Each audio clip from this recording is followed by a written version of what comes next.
Meghalaya Post.news.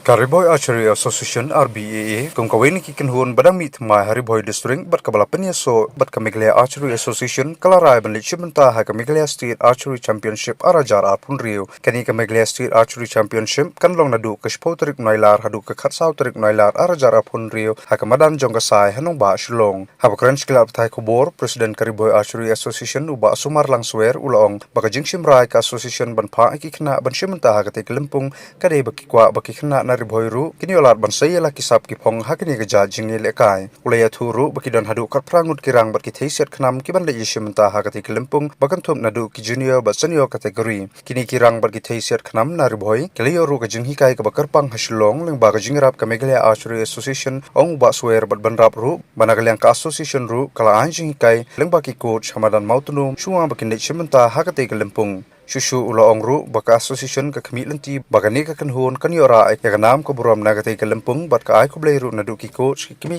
pa barbaro ki badan banta ban kursyan lang ya kani ka kanhun. Ngi nakaliang ka Hariboy District Archery Association haga jingi dan rangkat jingi i skate 3 jingi i kong Rosemary Jerwa ibade i players jong kasai te nangta i kong streamlet simli ibade i players tai but mantai ibade i coach Jongka Hariboy District Archery Association. Tinggi suka ban pau hang ni mana kaliang Hariboy District Archery Association hadin bangla seng hadu banai December ngilayo ban coaching ni kena ngilayo ban le ya ka scouting ni kena lemba ji coach bat ki jingerap Jongka Meghalaya Archery Association nasional bat ki coach nang tei ladap ban scout bat hadin ketu ngilayo ru menta ban pha ya ki kena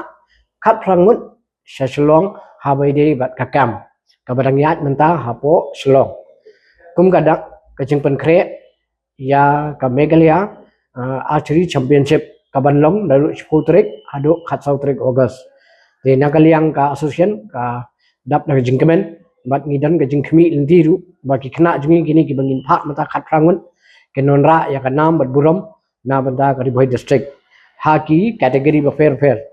na kiliang ki senior ki junior mo ha bat ke sub junior ingilayo ban pha bat manta gidan ha kam bat ngangai kani ka jingwan kan long ka jingkerku yaki kena ban peni ya kasap kapong bat ka jingtri stom ka jongki de ngi na kaliang jingi ngi pha ka jingket bok ka yang yaki kena ki ban lek isimenta ha kani ka kam ha kani ka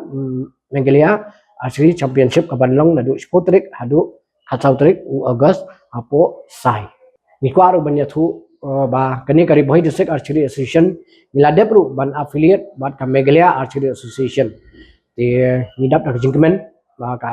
affiliation ka adben bat yo ru ka jingerap ka pakarpang nang tei mo hakaba kiyo ban pha yangi yakitiar saka district menginyo ban ai jingi ka yakikna na banta kina na mangi don kam kitiar ba kitiar kilong ki barem te da ka jingtri stom jongka Meghalaya Archery Association nilayo kini kitiar mata ban ngiyo ru ban pen practice yakikna hapo madan mautunum bat na kaliang jingi ni ai kublai kapang ya kasnong mautunum kamta mirang ba snong bat ki nong kam jongka sport club mautunum ki bla ai ngi ke jaka bangin pha practice ki gini ki kena hakani ka jaka mentala kumba sau banai san banai mo te ngi dap da ka jingkemen bat ngi ai kublai kapang ru ya kasnong mautunum bat ya ki nong kam snong mautunum Meghalaya Post.news.